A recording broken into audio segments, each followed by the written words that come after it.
Welcome to our deep dive into Chile's Vale Central. I'm picturing rolling vineyards with the Andes Mountains in the background, of course, with a glass of something delicious. Sounds like a dream. And you know what? That's kind of the mission today. We've got travel articles, guides, even some notes on wine production. Oh, wow. And you're going to help me go beyond just your basic Cabernet Sauvignon Of course. and really get a feel for Vale Central.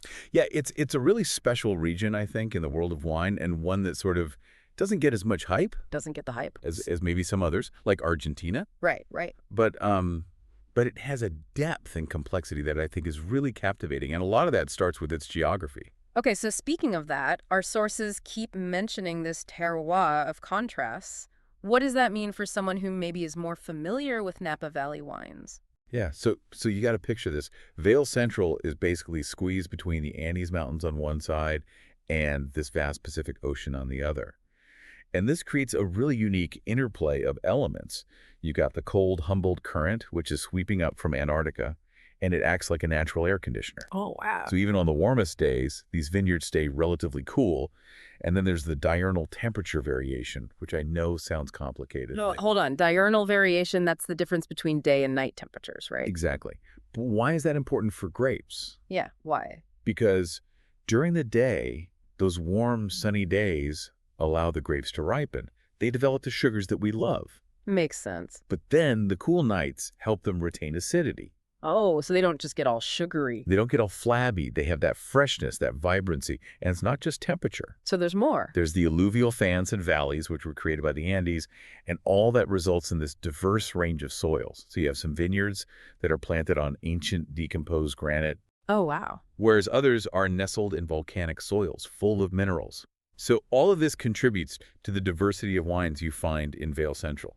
It's like a recipe for good wine. It is. So we've got the geography, but Vale Central also has a really fascinating history, right? I mean, our guide here takes us all the way back to the 16th century, The 1500s. long before Cabernet Sauvignon was even a thing. Exactly. So the Spanish colonists brought with them the Pais grape, Ah, Pais, and for centuries, it was the dominant variety in Chile. You can still find some old vine Pais vineyards so really?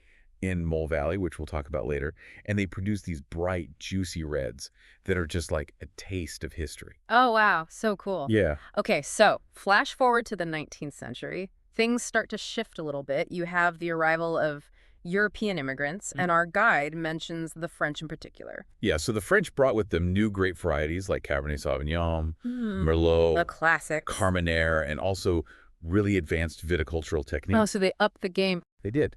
And they really emphasized this focus on quality winemaking. Wow, that's fascinating. And that laid the groundwork for the world-class wines we see today. It's like the foundation. It is. And then, of course, you can't talk about wine history without talking about the phylloxera crisis Right, of course. That ravaged European vineyards. in the late 1800s. Yeah, and it's interesting. Our guide says it turned out to be a blessing in disguise for Chile. Yeah, because while phylloxera devastated vineyards across Europe, Chile was kind of protected, you know? By their location. Yeah, this isolation acted as a shield, so they were able to replant with phylloxera-resistant rootstock. Smart. They kind of leapfrogged in terms of technology, modernization, and really started focusing on terroir-driven wines. And this kind of brings us to one of the most exciting things about Vale Central, and that's Carmenere. Okay, so this keeps popping up in our sources. Carmenere, I know it's a star grape in Chile, but what's the story there, and how is it different from Cabernet Sauvignon? So Carmenere actually has a fascinating history. It was widely planted in Bordeaux, Bordeaux, France. but it was almost wiped out by phylloxera. And for years, it was actually mistaken for Merlot in Chile What? until DNA testing Really? in the 1990s. Oh, wow, that's recent. Yeah. So they realized they had these incredible vineyards full of this almost forgotten grape. That's a huge discovery. It is. Wow. Okay, so what does it taste like? So think deep, rich, red and black fruit flavors. So blackberries, plums, maybe even a hint of black pepper. Okay, getting hungry already. And some Carmeneres have this really intriguing herbal quality, almost like green bell pepper or oregano. Oh, interesting. So it's bolder than Merlot, softer than Cabernet Sauvignon, and has this really unique spiciness that sets it apart. So if you're a Cabernet Sauvignon fan looking to branch out, would Carmenere be a good place to start? Absolutely. It's a great way to dip your toes into the unique flavors of Chile. Now, this is all great, but to really appreciate Vale Central, we need to look at its subregions. Right, because there's like a whole map here in this Vale Central guide. Yeah, it looks like each one has its own personality and style of wine. Definitely. We've got Maipo, Rapel, Curacao, Malay. Yeah, each one has its own microclimate, soil types, winemaking traditions. Okay, so where do we start this subregion exploration? Let's start with Maipo Valley, often called the birthplace of Chilean fine wine. Fancy. It's closest to Santiago, right up against those Andes Mountains, and you'll find some of the grand old estates that have been making world-class Cabernet Sauvignon for generations, Like who? Give me an example. like Conchi y Toro. Oh, yeah. They make Don Melchor. Yeah, Don Melchor, I've heard of If that. you know that one. Yeah, yeah. So is Maipo all about Cabernet Sauvignon then? Oh, it's known for that, yes. Yeah. But Maipo isn't a one-trick pony. Mm. You'll also find excellent Merlot, Carmenere, and Syrah. So there's some variety. There is. Okay, Maipo is on the list. What about the other regions? Tell me about Rapel Valley because it seems like it's the biggest one on this map. Rubble Valley is where things get really interesting. It's divided into two distinct subregions, Okay, 2 for 1. Cachapol and Colchagua. Got it. So Cachapol is further inland, warmer days and cool nights, so it's perfect for those bold, expressive reds. Cachapol, land of the Carmenere, right? Yes. If you want rich, full-bodied Carmenere with those intense fruit flavors and a little spice, Cachapol is for you. Okay, noted. Now, what about Colchagua? Because that's the one I have circled in my notes. What is it about Colchagua? Something about those robust reds that they mention in the guide. Oh, yeah. So imagine standing in a Colchagua vineyard and you feel that cool Pacific breeze. Oh, that sounds lovely. That breeze is key to the region's robust reds. So the cooling breezes and the slightly longer growing season. It's all connected. They allow the grapes to develop more complex flavors. And Colchagua also boasts a diverse range of soils. You've got granite, clay, alluvial deposits. Wow, the earth is really giving it its all. It is, and all of that adds another layer of intrigue to those wines. So what would you say is a standout wine from Colchagua? Well, we have to talk about Closapalta. Okay, yeah, they're mentioned a lot. Their flagship blend is legendary. It's got Carmenere, Merlot, Cabernet Sauvignon. They source grapes from different parts of their vineyards. So they really know their land. They do, and their wines are really something special. Okay, so Colchagua's on the itinerary. We've got Maipo, the elegant classic, Cachapol, bold and expressive, Colchagua, the robust one. What about Curacao and Malay? So Curacao is fascinating because it's kind of a transition zone. Okay, in between? Warmer than Maipo and Rapel, but still benefits from those cooling Pacific breezes. Oh, so it's got the best of both worlds. It does. It's a region that's still defining itself. So up and coming. Yeah.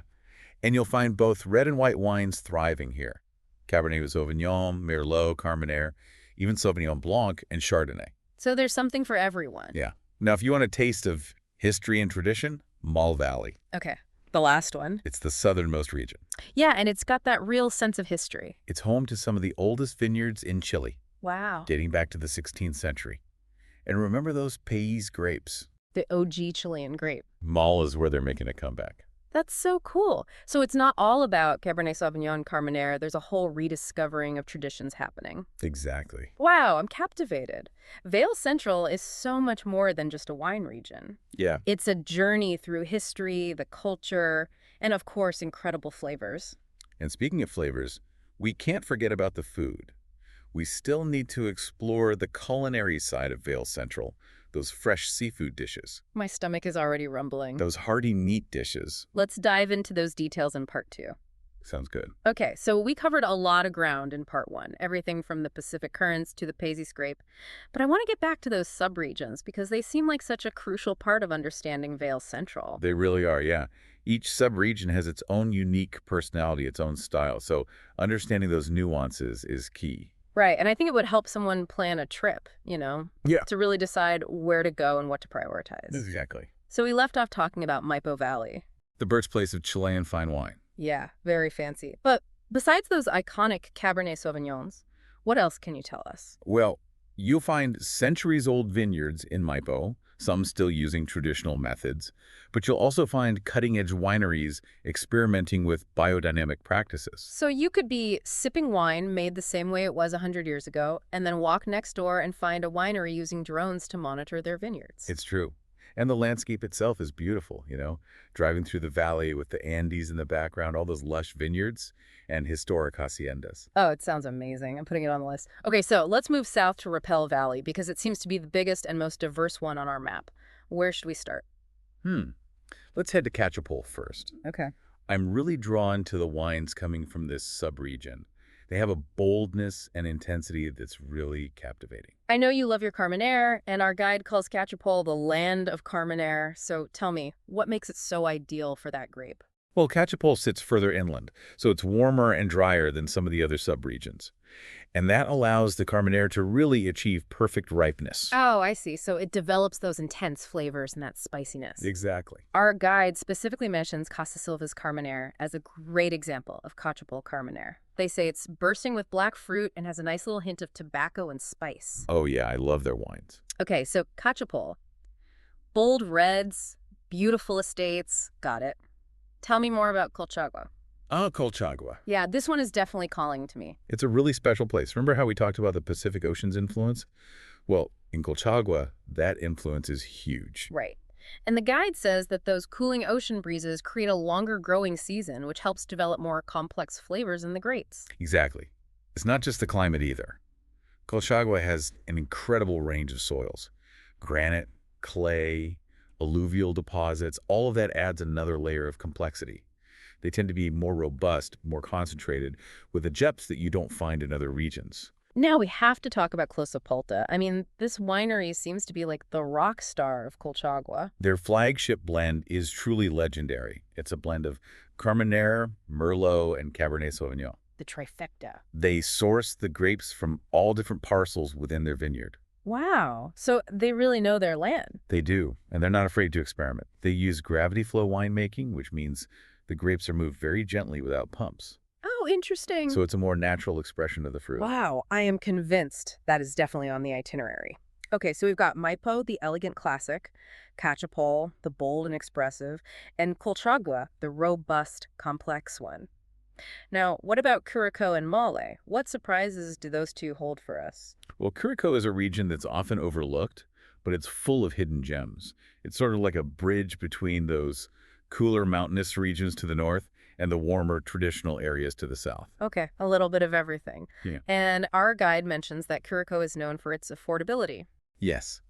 You can find great value wines in Curacao, especially Sauvignon Blanc and Chardonnay. Perfect for those on a budget. Exactly. The warmer climate is really ideal for those varieties, and their reds are also worth trying. Oh, so it's not just white wines. Not at all. They offer a lovely balance of fruit and freshness. So Curacao for the value seeker? Absolutely.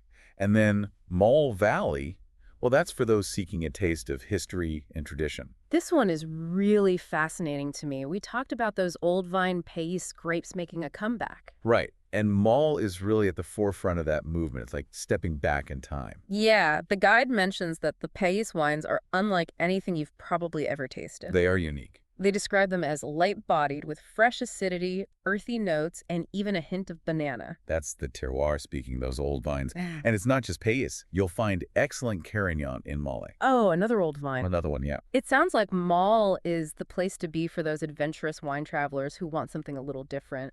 Absolutely. It's a region where you can really connect with the heart and soul of Chilean winemaking. You'll find small, family-run wineries who are so passionate. Okay, I'm overwhelmed in the best way possible. Okay. Each subregion has its own distinct style and its own appeal. So much to explore. Vail Central is a wine lover's paradise. It really is. But we can't forget about the food. Oh, yes, of course. That's next. We have to dive into the culinary delights of Vail Central. I'm excited for that.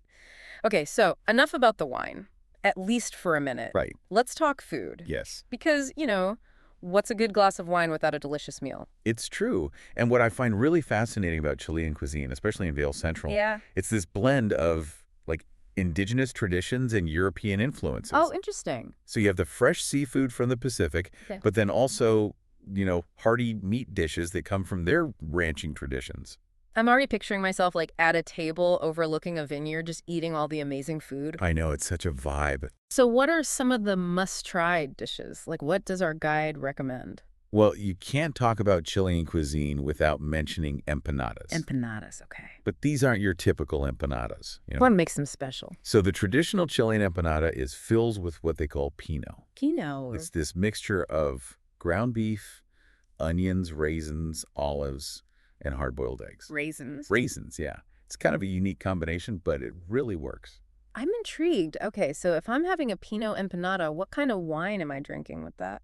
I would go with a robust red Hmm. that can kind of stand up to the richness of the filling. Okay, robust. So a Carmenere from Cachapole Valley would be perfect. You get those dark fruit flavors, a little bit of spice. The tannins will complement the savory notes of the meat. Tannins, yes, of course. It creates a really nice harmony.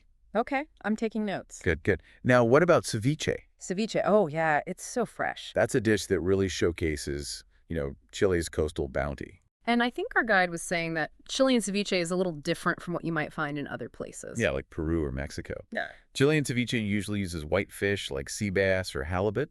They marinate it in lime juice, cilantro, onions, and ají amarillo peppers. Okay, so it's got some heat. It does. So with a dish that's so bright and citrusy, what kind of wine are we pairing there? You want something crisp and aromatic, so a Sauvignon Blanc from the Casablanca Valley would be perfect. Lots of acidity, citrus notes. Okay, Sauvignon Blanc. Yeah. The minerality of the wine will enhance that freshness of the seafood. Minerality, so important. It is. Okay, so we've got snacks, we've got seafood. All right. Now tell me about this dish called pastel de choclo. It's like calling my name from the page. Oh, pastel de choco, that's a Chilean classic. What is it? Like the ultimate comfort food.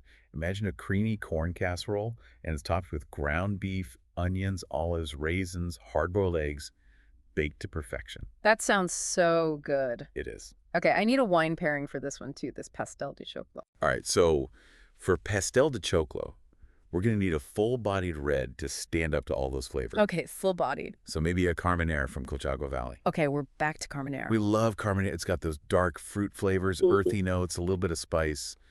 And the texture of the wine is really velvety, so it's a nice contrast with that creamy corn base. I am so hungry right now. I know, it's making me hungry too. Yeah. But beyond the specific dishes, Yeah. what I think is really cool about Chilean cuisine What's that? is that it tells a story.